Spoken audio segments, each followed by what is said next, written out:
Great. Okay. Well, hello everyone, and welcome to our show and tell session today. As I'm sure you know, it's all about using copy to improve your form conversion through nudges and other methods. I'm here today with Eden Bidani, who's head of strategy at Cape Agency. She'll introduce herself in a second, but just to introduce myself, I'm Alan Lucas. I'm managing director of Zuko Analytics. If you don't know Zuko, we're a form analytics platform that you can install on your own forms, which basically tells you where your friction and dropout is on the forms. We've been doing it for about 10 years, so we've seen a lot of forms, so hence the reason for this. And we're combining with Eden, who's the expert on copy, so hopefully it'll merge together and work nicely. Just a little bit of housekeeping before I hand over to Eden for her intro. So we will be taking questions through, so feel free to drop them in. We may answer them during the session, or we've got some time at the end for it if need be. Also, this will be recorded, so I'll be pinging out links to the recording as well, so no need to worry too much if you miss anything. So I'll hand over. Eden, do you want to introduce yourself first? Yeah, absolutely. So, hi everyone. I think we know some of you from from LinkedIn or from other places in the past. But even if we don't, it's nice to meet you and thanks for being here today. I'm Eden Bidani, head of strategy and copy at Cape Agency. It's a very, very tiny but mighty boutique agency. We help companies, a lot of SaaS and tech companies, work on their messaging, on their positioning, and their copywriting. And that includes as well conversion rate optimization, and forms, of course, are a big thing of that. I don't always get access to the forms. I think often that's left to the head of marketing ops or conversion rate optimization. But there's a lot that goes into the prep and the run up and what needs to happen around the forms as much as what goes in the forms as well. So I think this is a really important topic. It's really kind of the forgotten stepchild, or the evil stepchild, or something that people that people don't really want to talk about. I think forms, a lot of people like just use a templated form, like who cares, name, email address, date of birth, whatever, but there's a point where, first of all, too much information gets really creepy. We need to build trust with users. Why should they trust you with their information? I mean, and why should they give you this information in the first place? Can't you just give them the thing that they want without it? So there's a lot of things. There's a lot of behavioral economics that go in and around forms, and it's really great to be speaking with you, Alan, because I get this is what you guys do all day long. Absolutely. And so what we've got today is we've got a few slides kind of for stimulus. We'll talk through some of them. Some of them are examples, but we're going to try and keep this interactive. So we'll be talking to each other, bouncing off each other. If any questions come in, we'll try and address them if appropriate at that time or later on. So want to keep it informal. It's not going to be just a boring presentation, but we'll start with one question first. Well, a couple of questions, but the first question that you get asked is often, why is form conversion important? For the reasons you talked about. It's not seen as very sexy. Let's put a templated form in there. Why is it important? Well, kind of one stat for you that we see, because we obviously see a lot of statistics, but also there's other studies that show it as well. Sort of 2/3 of customers who start a form, on average across the piece, do not complete it. And if you think that's a heck of a percentage. And so obviously the important thing is, okay, the web form's at the sharp end of the funnel. It's the bit at the end where the rubber hits the road, where someone gives you their personal details or their financial details that seals the deal. So that's why it's important, because actually if you're losing 2/3 of people there, that's a lot of money being left on the table. So if you can improve your conversion rate, particularly if you've got volumes of thousands, hundreds of thousands, even millions, as we see sometimes coming through your form every month, then actually even a small improvement on that through a few tweaks that you might not even need to get developers involved in, which is also often an important thing with copy.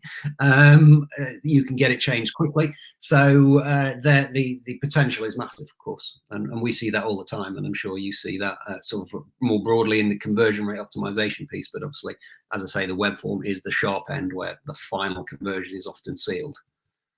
Oh, yeah, absolutely. And, it's frustrating because there are so many companies out there that their lead generation would improve, or demand generation would improve exponentially if their forms were actually optimized. Like they don't even know how many potential leads they're missing out on because they just got frustrated with the form process. And I think it reminds me of an interesting case study that I read a while back.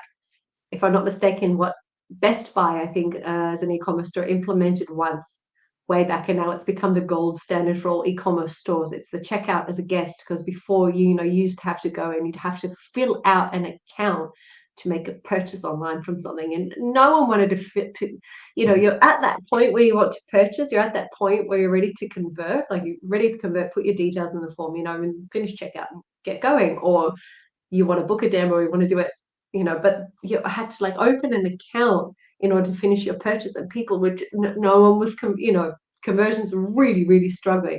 So they introduced the checkout as a guest. Now you still have to actually fill in some details to get it, but it means that your details weren't saved, I think, within the system.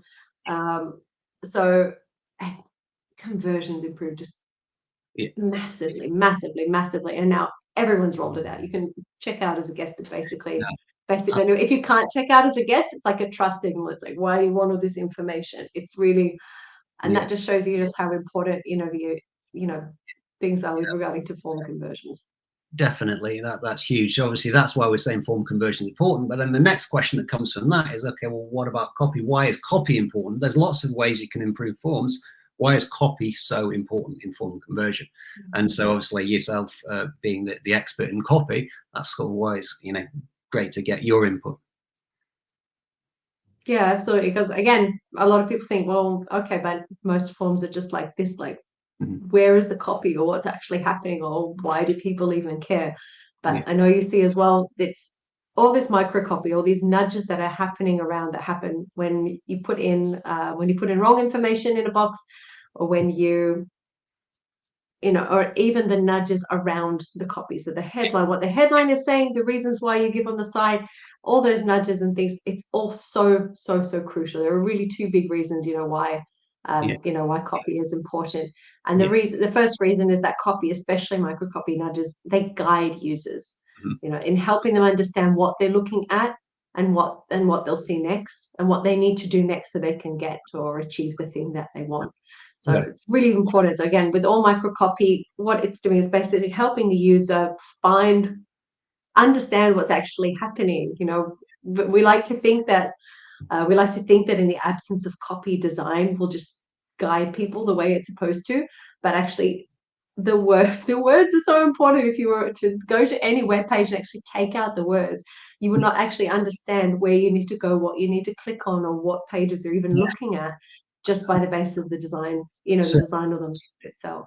Yeah, and I certainly, I think many marketers kind of lose sight of that in terms of this particular, use of copy, because they see their form, they see the website every day. They're so used to it, they just assume, oh, everything's obvious.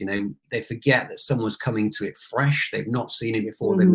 They might be a little nervous if they're, they're getting buyer's remorse. What is it they need to do? And those little things that helps them are so important. Absolutely. And that second reason, is because of, coffee is just naturally persuasive. There are so many things so many lessons, so many things you can weave into and layer into the copy as your guiding user. So again, you can use them to help build trust. It can inspire specific emotions, build their excitement or desire to complete the form, which is also huge. 2/3 of people drop out. A little nudge here and there, a little motivation, you're there, you're almost done. Can really help them, motivate them to complete the form, and it helps users rationalize again why they need to do what we're asking them to do, which is something huge. And I know in our previous conversations we talked about that. They want to know why you're asking for this information, or why I need to fill out this form.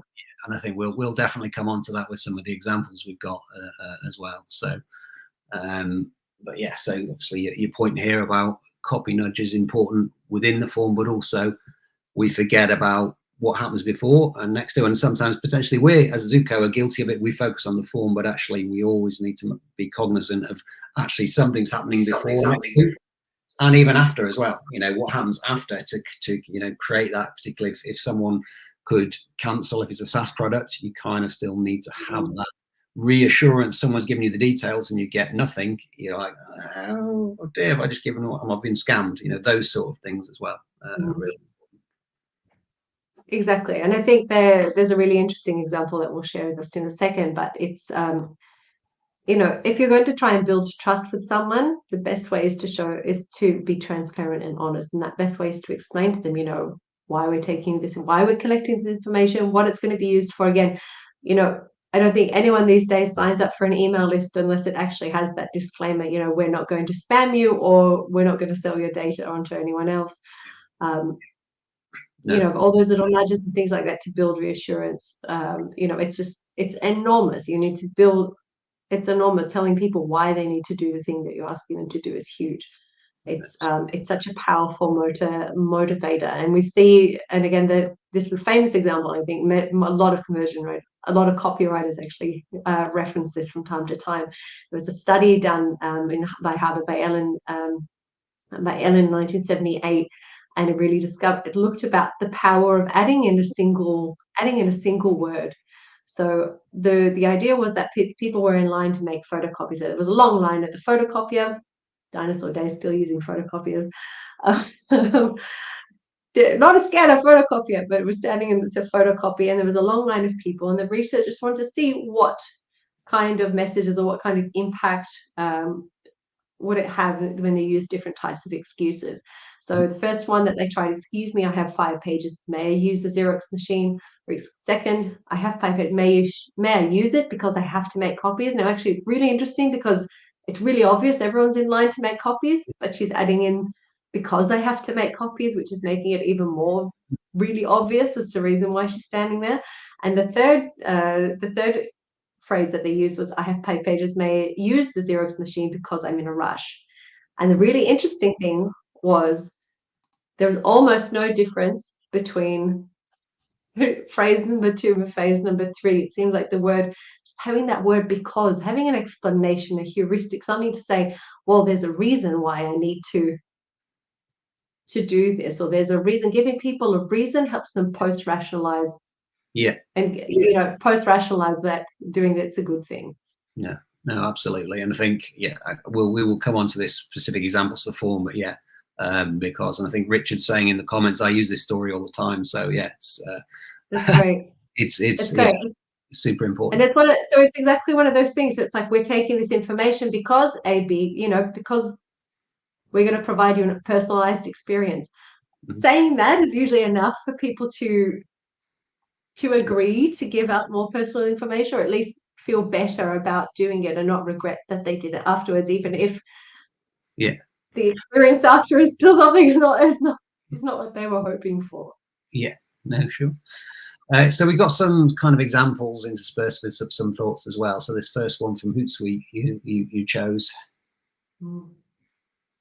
Yeah, absolutely. So this is just an initial example. So what we want to have a look at, it's the copy, not just in the form itself, but also before and around the sides of it. What else is guiding and supporting the form conversions as well on this. So this is just the first, but when you actually click through, so is that the next one? Click through. Yeah.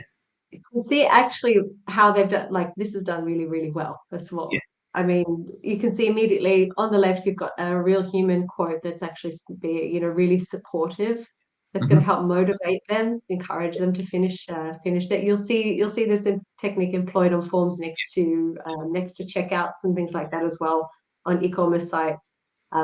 It would be really good to use more of this though in free trial signups and things like that. I think it would be really powerful to keep using user quotes, customer testimonials, things like that.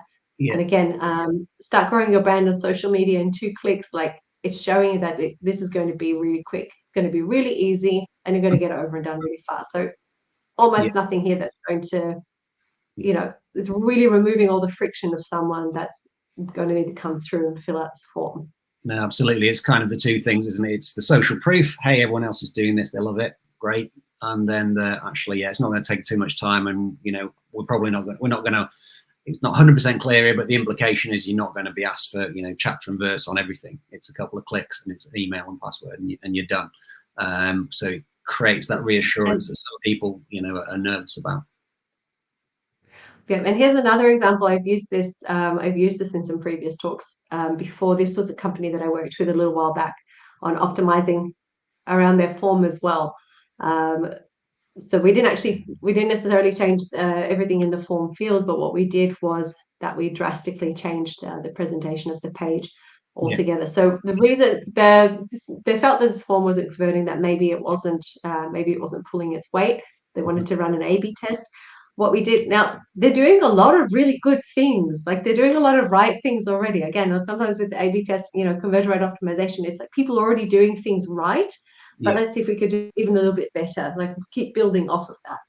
Yeah. So what we had, for example, in the previous example we saw, we had 3 bullet points, explanation, there were reasons, trying to explain to people like what's the benefits. It's really talking to that long-term transformation, the benefits of, how this, you sign up for your demo, you're going to get access to this with a product, you'll be able to achieve that transformation that you're looking to.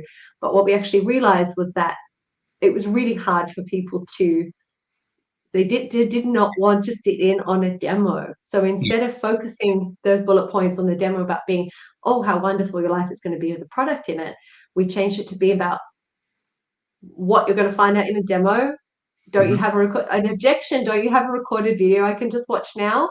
And then, what are some of the interesting use cases? So actually to pike their interest and say, there's a good reason why we're asking you. These are all the reasons why you need to fill out this form and go to a demo.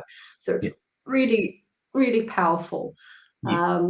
And it did have a really significant improvement in conversions, 30+%. So And I think, yeah, certainly in the B2B world and SaaS world, it's really important because people do, it's a long decision. There's a lot of factors, and it's really good just have it almost in one place, address the objections and the questions, the main questions that come up.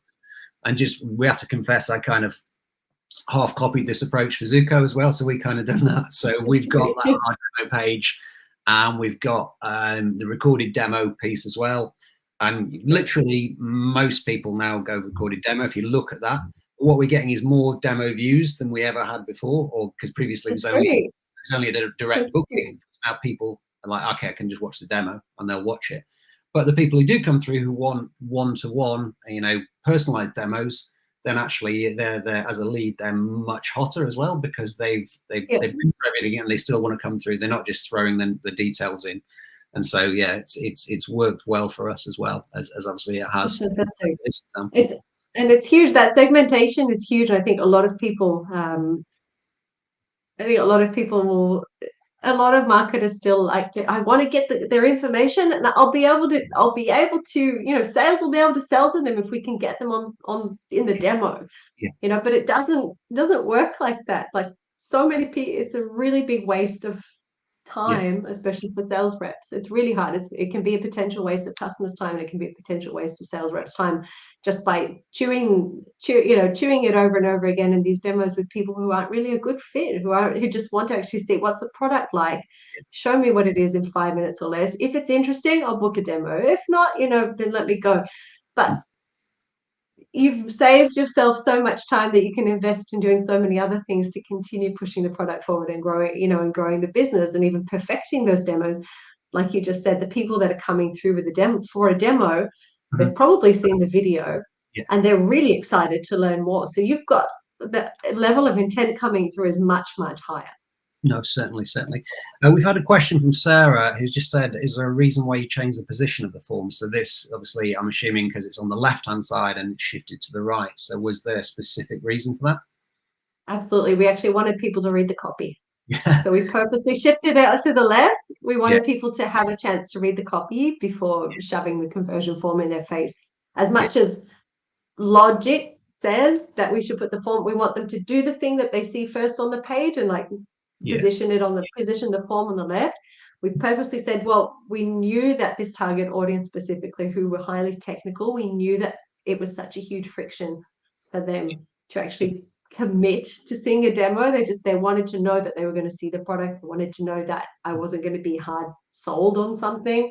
And these bullets, I know it's a lot of copy, but they're actually drop down, so they could actually toggle them on and off. So I opened it for the sake of the screenshot, but they're actually toggled on and off. So it didn't look like it was overwhelming the page with copy, but we actually wanted to give them a chance to explore that, to have a read so they could understand, and then be more empowered in their decision, more motivated and encouraged to actually convert. So that we did want them to read the copy. That's why we moved it.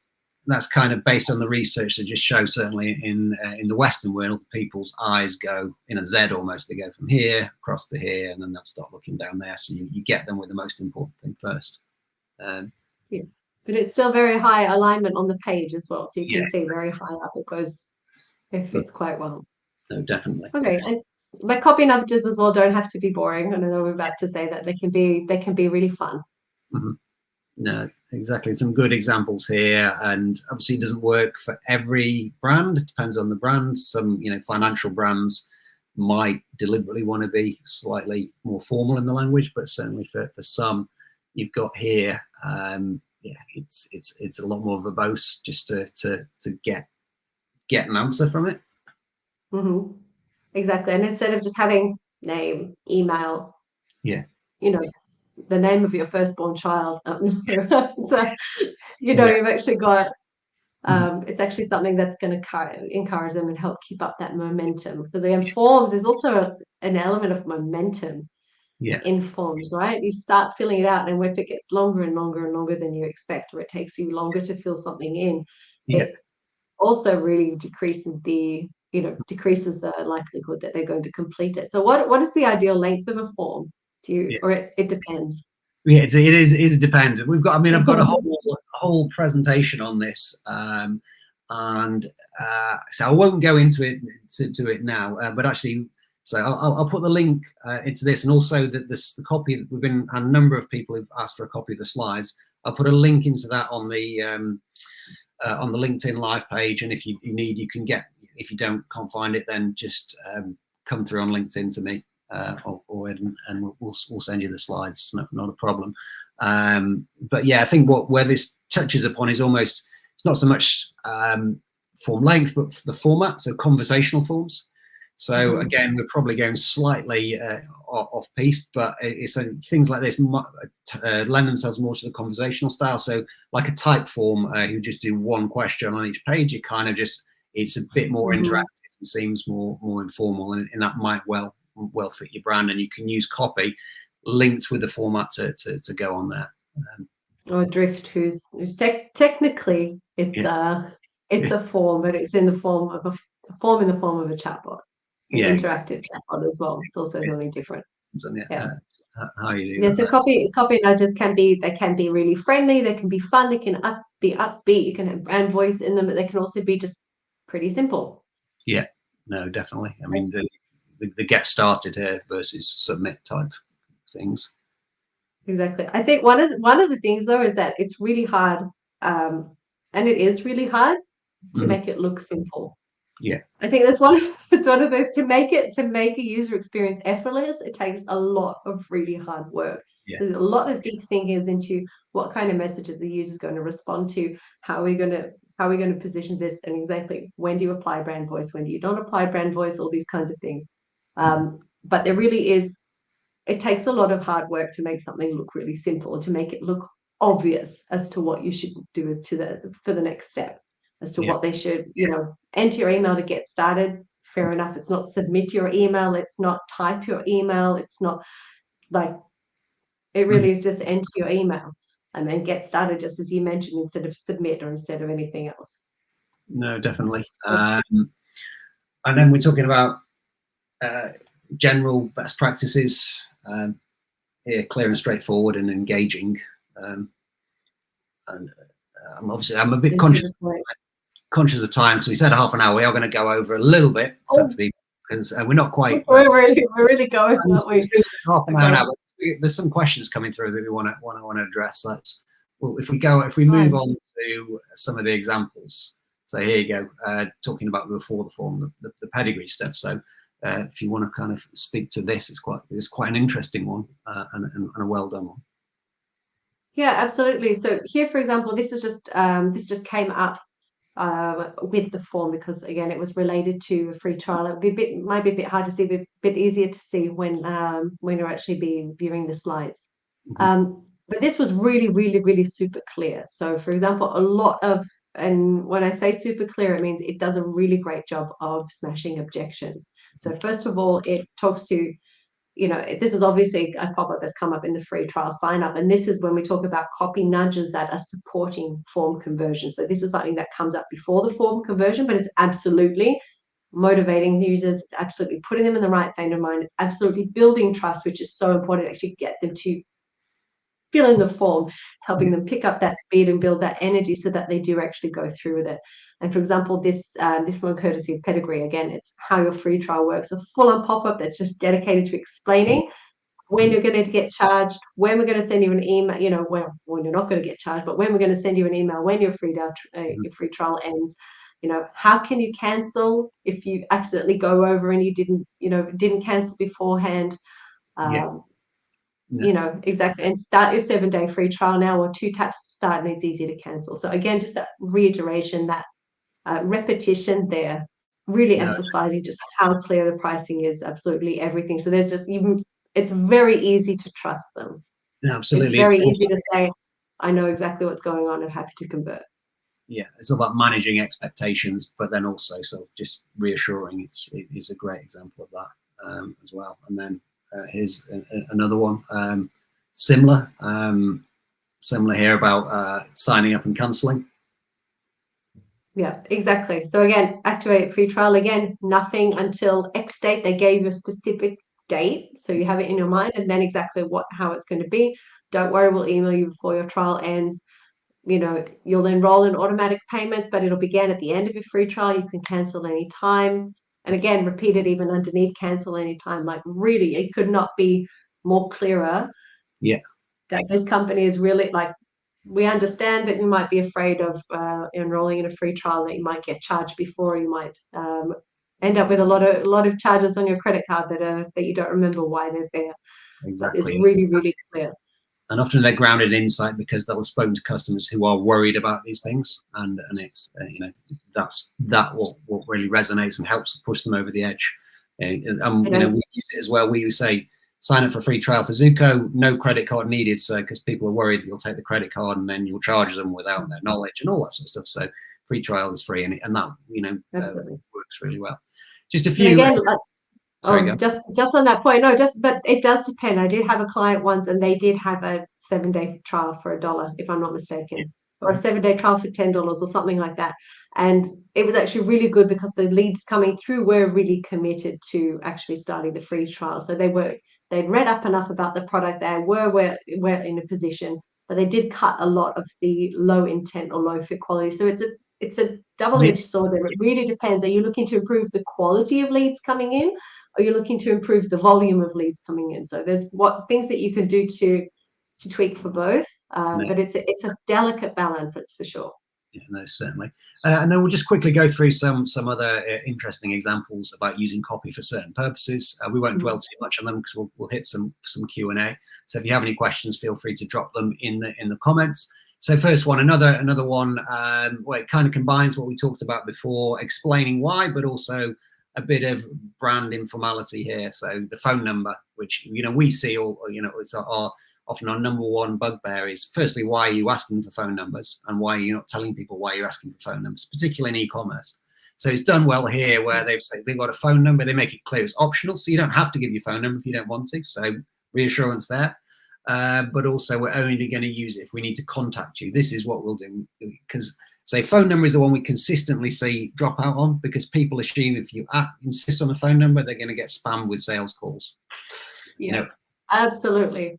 But that's really great. And I love that, I love the disclaimer. We only used if we need to contact you about your order. So who's not going to actually put their phone number in there? I would have loved to know the results, of this, because I think they would see actually a spike or an increase in people. Like, like UPS has my phone number, post office has my phone number. Like, okay, why not? If they need to contact me about if there's a problem with delivery, I'd rather they have my phone number than just my email.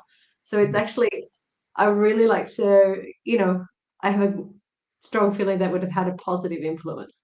No, definitely. Next one is explaining benefits. So why should you do something here? So it's Lowe's, checkout faster, free, you get extra free benefits. This is the kind of points the guest checkout. It's like, okay, yeah, you can sign up guest checkout, but actually I'm giving you a reason to sign up for you.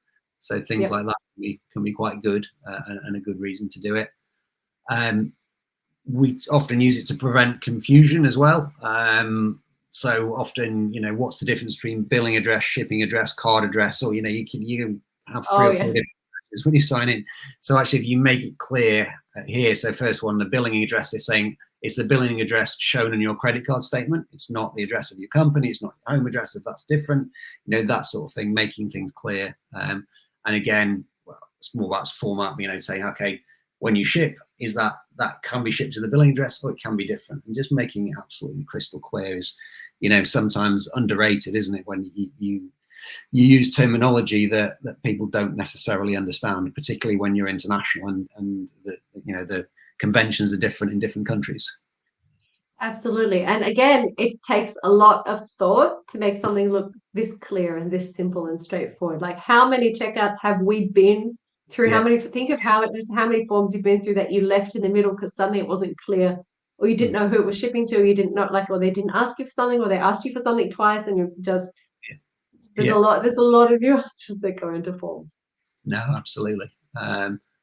Other things that we can use copy for are error messaging. Obviously, it's a whole new topic in itself, so we won't go into detail. But for example, you can be specific with your error messaging. We've all had error messages saying invalid field. Well, yeah, why? What's the problem? This is a good example for an email address where it's just missing an A. It's a simple example, but if the more specific you can be with your error messages, the better. Yeah.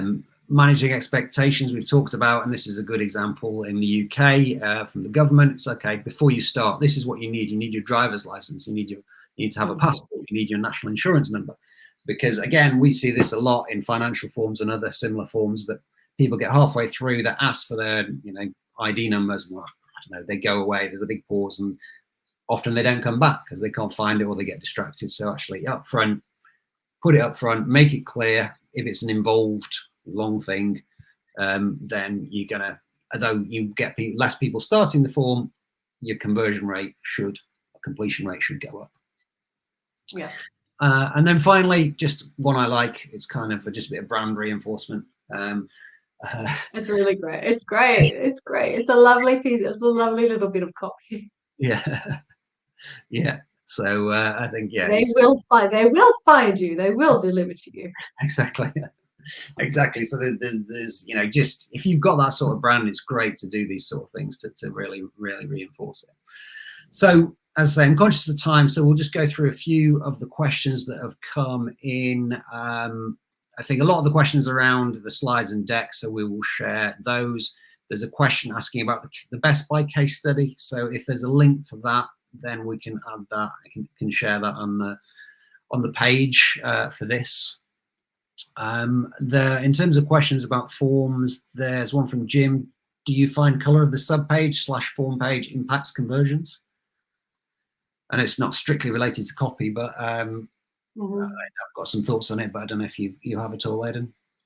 No, not particularly. No. Again, it comes. I think it comes down. I mean, from what I know of forms, which is not nearly as much as you do. Well, it all comes down to the visibility, that usability, so that accessibility. It really depends, I think. Yeah, I think that's all I would say. I mean, obviously, some of the proper experimentation professionals might have more of a view, but what the stuff that we have seen, the only time it really matters is, like you say, for accessibility, readability, legibility, making sure that people can see the buttons they're supposed to click and read the text. That's what's important. I'm not. I say we have less exposure to it than people who do experiments every day, but not seen that it's generally significant. Unless it's jarring, you go from like a purple page to an orange page or something like that. You've got to have the consistency through the whole journey. Sometimes we see that people go somewhere else and it doesn't work.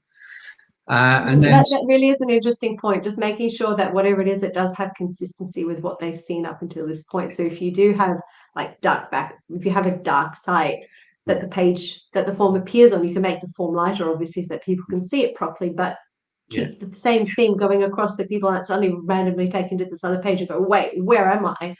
Yeah.